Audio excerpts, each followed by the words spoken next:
Assalamualaikum warahmatullahi wabarakatuh.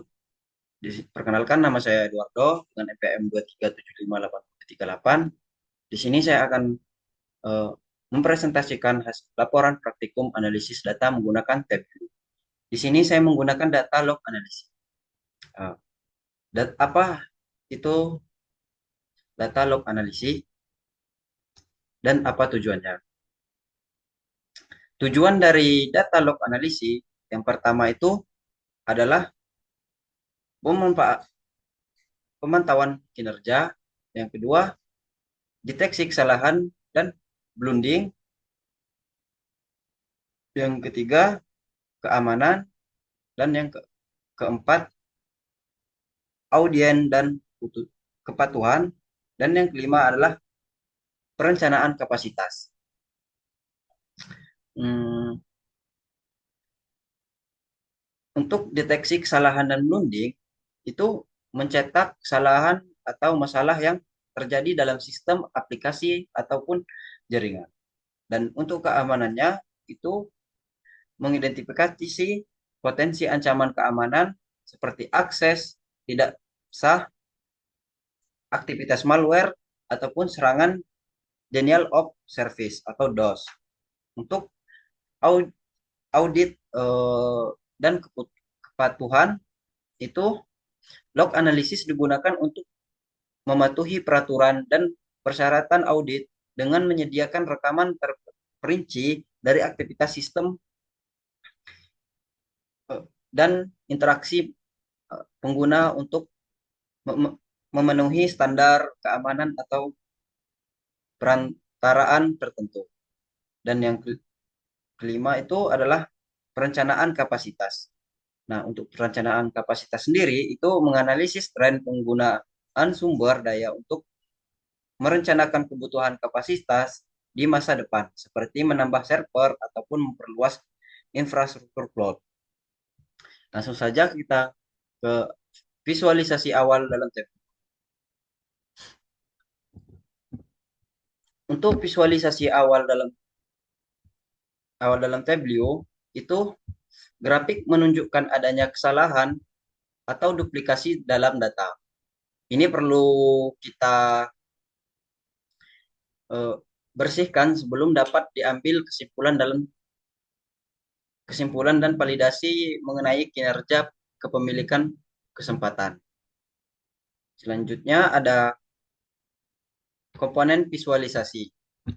Nah, untuk komponen visualisasi sendiri ada eh, tiga komponen. Yang pertama itu sumbu horizontal, dan pada sheet 1 menunjukkan jumlah catatan data yang ada di dalam log analisis. Yang kedua ada sumbu vertikal yang dimana itu menunjukkan tim tim stem diurutkan dari kronologis dari tanggal 7 November tahun 2009 hingga 7 November 2011. Itu menunjukkan penanggalan awal dalam data. Dan yang terakhir itu ada bar horizontal yang menggambarkan jumlah entry log analisis pada tanggal tertentu. Selanjutnya ada analisis visualisasi. Nah, untuk analisis visualisasi juga ada 3 poin. Yang pertama itu ada konsistensi data. Tuh. Hampir semua bar memiliki panjang yang sama, menunjukkan konsistensi data dari tahun ke tahun. Eh, untuk yang kedua, pengecualian data, satu bar lebih panjang, mungkin ini perlu dianalisis lebih lanjut. Dan yang ketiga itu ada tujuan. Visualisasi digunakan untuk memantau forma pemilik kesempatan berdasarkan waktu. Selanjutnya ada eh, dashboard. Nah, untuk dashboard sendiri atau hasil akhir, di sini ada 4 komponen. Yang pertama ada hmm, konsistensi aktivitas. Dalam log analisis, Itu konsistensi aktivitas itu mengacu pada pengamatan pola perilaku sistem yang stabil dan dapat diprediksi dari waktu ke waktu. Seperti di gambar, aktivitas yang konsisten biasanya mencerminkan operasi normal dari aplikasi atau sistem dalam log. Hal ini ditandai dengan frekuensi transaksi atau proses yang stabil, pola penggunaan sumber daya yang relatif sama setiap harinya, pengguna dan peran sistem yang beraktivitas dengan cara yang serupa dari waktu ke waktu, dan yang terakhir menjaga konsistensi aktivitas memungkinkan administrator untuk lebih mudah mengidentifikasi perilaku tidak normal atau anomali. Yang kedua ada anomali atau peningkatan aktivitas.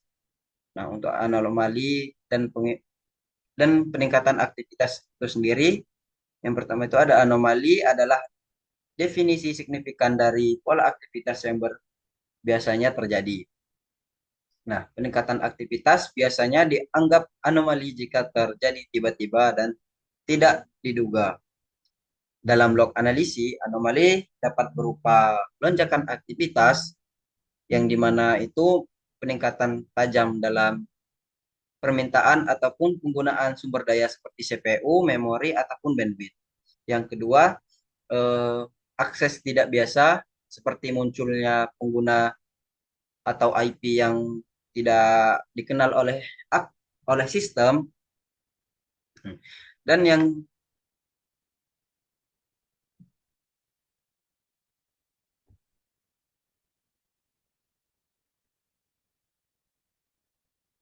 yang terakhir, mengidentifikasi anomali adalah penting dalam mengidentifikasi masalah potensi seperti serangan keamanan, gangguan layanan, ataupun bug sistem. Ketiga, ada potensi peningkatan kinerja. Untuk potensi peningkatan kinerja dari log analisis, peningkatan aktivitas juga bisa diartikan sebagai kesempatan atau meningkatkan kinerja sistem eh, jika pola aktivitas tersebut berubah dengan peningkatan penggunaan yang sehat, misalnya permintaan yang efisien, lonjakan aktivitas yang tepat dalam kapasitas sistem tanpa mempengaruhi waktu respon. Yang kedua ada penggunaan sumber daya yang optimal. Log menunjukkan bahwa sumber daya sistem dapat dioptimalkan untuk menangani beban yang lebih besar. Yang ketiga, tren pertumbuhan. Untuk pola pertumbuhan yang teratur mungkin menunjukkan bahwa sistem perlu di scaling untuk memenuhi peningkatan permintaan di masa depan. Nah, dan yang terakhir itu analisis ini membantu dalam memutuskan kapan harus memperbarui hardware, menambahkan kapasitas jaringan, ataupun metrik konfigurasi sistem untuk kinerja yang lebih baik. Dan yang terakhir itu ada analisis berbasis waktu. Untuk analisis berbasis waktu sendiri, analisis ini fokus pada mengidentifikasi tren dan pola yang berkembang seiringnya waktu. Elemen waktu membantu dalam mengidentifikasi pola musiman, frekuensi kesalahan, dan siklus aktivitas. Nah, beberapa elemen yang ada di dalam analisis itu adalah yang pertama itu frekuensi peristiwa. Nah, untuk frekuensi peristiwa sendiri, kita itu ditunjukkan beberapa kali peristiwa tertentu terjadi dalam jangka waktu tertentu, seperti per hari, per minggu, dan per tahunnya. Nah, untuk yang kedua ada tren musiman. Nah, ini menunjukkan apakah ada pola penggunaan yang berulang pada waktu tertentu seperti akhir pekan, hari libur, ataupun bulan-bulan tertentu. Dan yang ketiga dan yang ketiga itu periode anomali. Nah, ini menunjukkan bahwa apakah eh, lonjakan atau penurunan aktivitas terjadi secara berulang pada waktu yang sama seperti setiap jam tertentu dalam sehari, seminggu, dan 1 bulan, bahkan menghitung dari tahun ke tahun. Nah, selanjutnya untuk kesimpulan, eh, dari semua visualisasi ini dapat disimpulkan bahwa visualisasi ini menunjukkan data formal. Pemilik kesempatan berdasarkan waktu, distribusi, membantu mengidentifikasi tren aktivitas berdasarkan timestamp. Analisis lebih lanjut diperlukan untuk inter intervensi yang akurat. Hmm. Itu mungkin itu saja yang bisa dapat saya sampaikan. Jika ada kurang saya mohon maaf. Saya akhiri. Wassalamualaikum warahmatullahi wabarakatuh.